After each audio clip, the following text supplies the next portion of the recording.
All right, guys, so we sat here and let the car warm up. We're up to 189 temperature on the coolant. We're gonna go check and see where the oil level is here. We're picking it up from the dealership. I've just been sitting here idling for 10-15 minutes.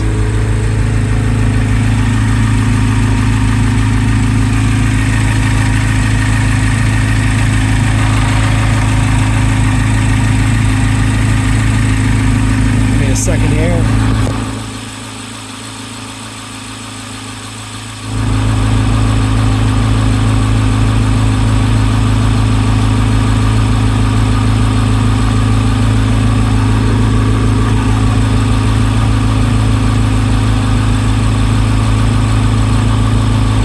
Alright, so as you can see, the oil's a little bit high. It's a little bit higher than the dot.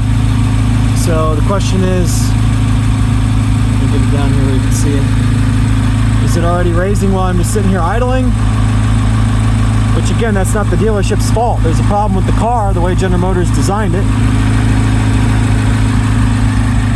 And that was the point of these videos.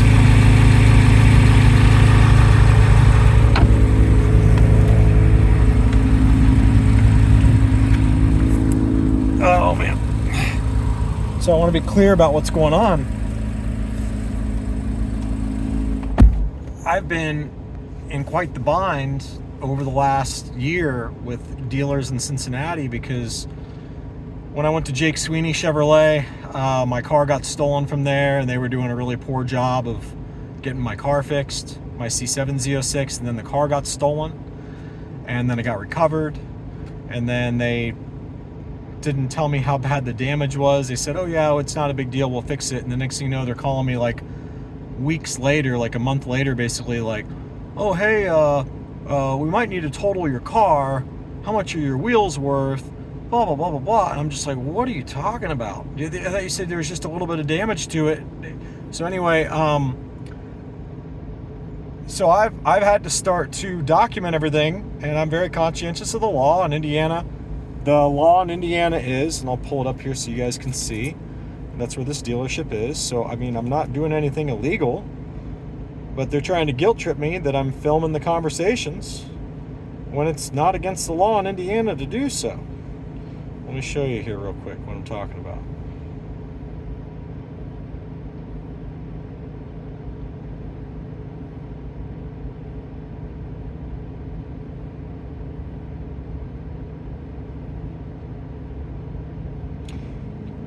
So anyway, I didn't mind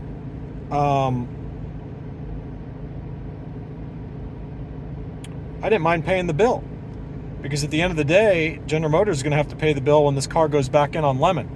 So there were a lot of like the GM spy troublemaking people trying to tell me, oh, you shouldn't pay the bill, you shouldn't pay the bill. No, the dealership didn't do anything wrong. They followed GM's orders to the best of my knowledge. So anyhow, here's the law. In Indiana, recording a conversation is legal if at least one person involved in the conversation consents, which is me. This is known as one-party consent law. Who can record the conversation in Indiana? The person recording the conversation must be part of the conversation. I was part of the conversation. The person recording the conversation must have permission from one of the participants. I gave myself permission, okay? Okay, so basically it's saying like if there's a wiretap. So, this is if you're not part of the conversation and you're just reporting between other people that you're not part of the conversation. So the point is, you can record a public meeting in Indiana without the permission of the presiding body. Federal courts in Indiana prohibit the use of sound and video recording devices in the courtroom. That's it. Okay? So, we're in Indiana, guys. The dealership, and again, I don't have any problem with the dealership. And I know they're going to see this video, and I'm fine with that. I was fine with them seeing the other videos. They didn't do anything wrong. They were doing what General Motors instructed them to do. So, once you understand that, hang on a second. I'm going to go ahead and start. Actually, let me get some food out of my truck real quick. Give me a second here. Give me 1 second.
So,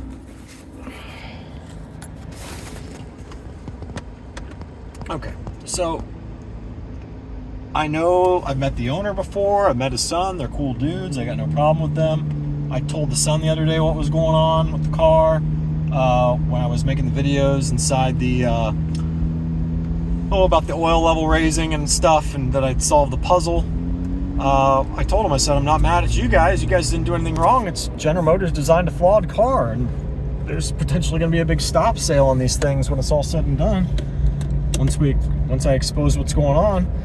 And, if the son wants to say, hey, man, we just don't want to be in the middle of this, I respect that. I get that. Okay? But anyhow, they're trying to make me feel bad, and they're like, you don't owe us anything, but we don't want your business. Okay? So it's like, I don't mind paying the bill. General Motors is going to reimburse me for it. That's lemon law. They have to reimburse you for all the bills that you incur while you're, waiting for something to be fixed. That's their fault. So if General Motors wants to say this isn't warranty work and wants to screw the dealership over, see, this is what you guys, this is one of the reasons why I am recording this stuff. It's to document the horrible position that the dealers are put in. The dealers are bullied by General Motors. So my guess is, and I could be wrong, but my guess is General Motors gave this dealership grief about maybe saying one little thing wrong, when the dealership's just being transparent about what's going on. And so, and I feel bad for the service writer because, he's in the middle of it. But at the end of the day, again, I'm not doing anything illegal. Businesses sure as heck do record what we say. When I call in, when General Motors calls me or I talk to General Motors, they're talking to me on a recorded line. When I'm talking to an insurance company, they're talking to me on a recorded line. When we're calling in and out of dealerships, they record all the phone calls. The dealerships record us.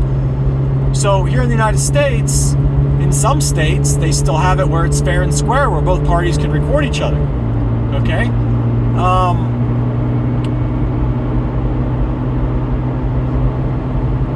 Again, I told them from step one, I'm not mad at you guys. It's a problem with the car. So, and I said it's going to be a process to work through this.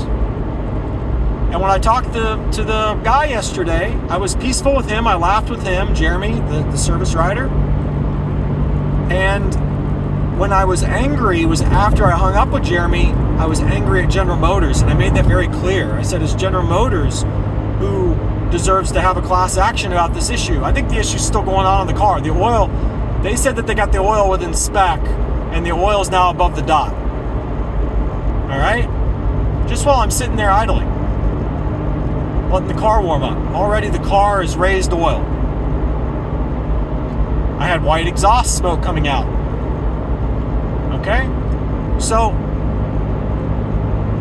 I put up a bunch of links on Facebook about phase separation and how it exacerbates during the wintertime and cold temperatures with the ethanol in the water and the gasoline, how it's worse during the wintertime. So,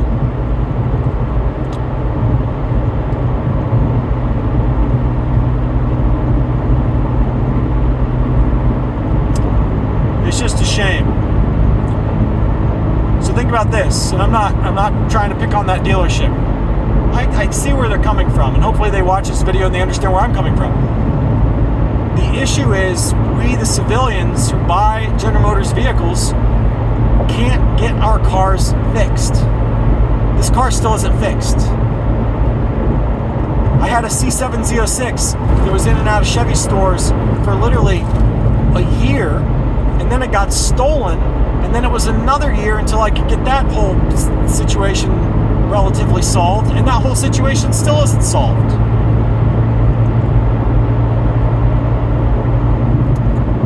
Think about that for a second. I could not get a car fixed for 2 years. And I have not been made whole for my loss of use for my C0706 not being in my possession for 2 years. So,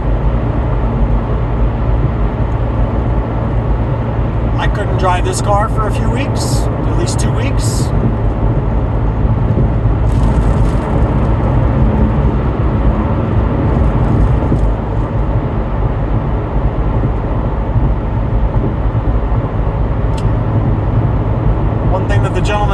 just now when I went in there is he said, I know you've been recording me the entire time. Right. I wasn't being secretive about it.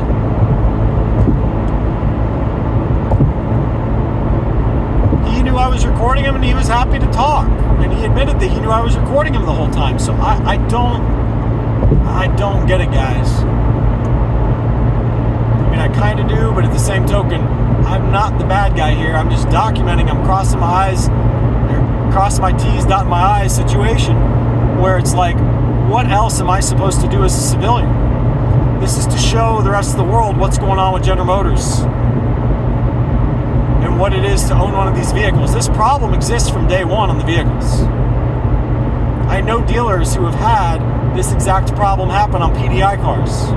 They reported it in the groups. Multiple dealerships have.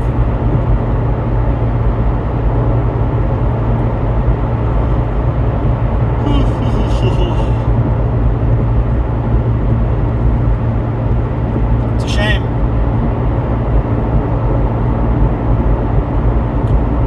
I would have rather given the dealership my money and been able to use their shuttle guy. It's going to cost me over $100. It's going to cost me $140 to Uber back to my vehicle at the dealership. My van. That's still there.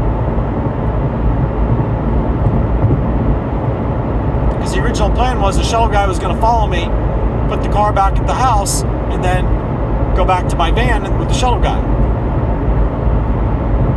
But he said he couldn't help me, and I understand.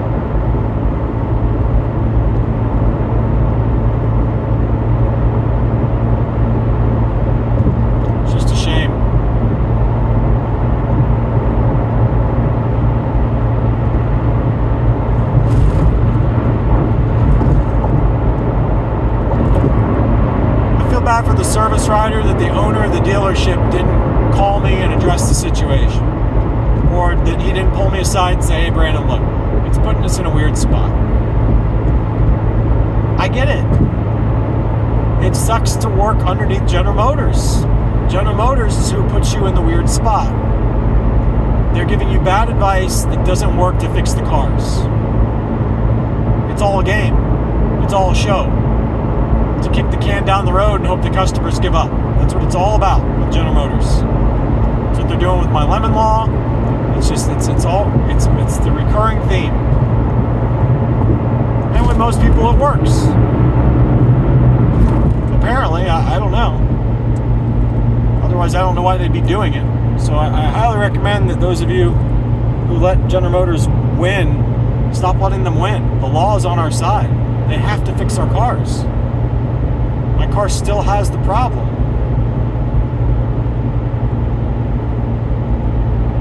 Now the issue is, by General Motors bullying their dealerships and putting their dealerships in a weird spot, I can't get my car fixed. My oil's already raised up, and if I try to pull in to the closest two Chevrolet stores from here, I can't pull into the one because that's where my car was stolen from, my C7 Z06, and I can't pull into the other one because they have an employee who went across from Jake Sweeney that went to the other store, where he said flat out, we can't take your business. I know who you are.